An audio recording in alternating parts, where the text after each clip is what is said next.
We've had a fantastic year so far. We're making 50% reductions month on month for the last 6 months. Overall, we've seen a downward trend about the last 12 months of about 10 or 15%, which has bucked the national trend, which has been increasing by about 40%.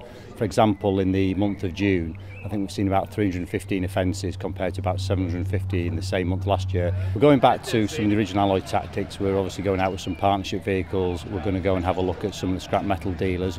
They've recently signed up to what we call the tornado tactic, where they've agreed to record details of people coming in selling scrap metal. So we're going to go and have a look at that, check they're complying with what they've signed up to.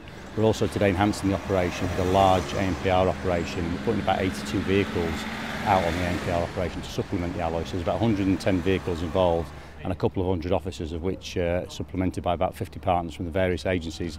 Obviously, over the last 12 months, the local neighbourhood teams have built up some good relationships with the scrap metal dealers. They're able to obviously have points of contact in the actual dealers themselves, and to be fair, the dealers realise there's national legislation coming. They realise there is a human impact on the crimes themselves. And I can give you an example that recently we've had a couple of dealers who've obviously contacted us where people have come to sell scrap metal.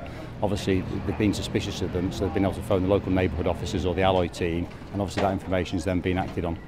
Greater Manchester Police are now the coordinators for the North West. We've obviously been involved with work with other North West forces, sort of passing on some of our best practice and getting some of their best practice. So certainly Operation Alloy's here to stay, but really it's going to be more of the days of action today which have been successful. And as I said, when we look at the actual figures and some of the good results we've had, it's sort of sticking to a tactic that we know best and has obviously got good proven results.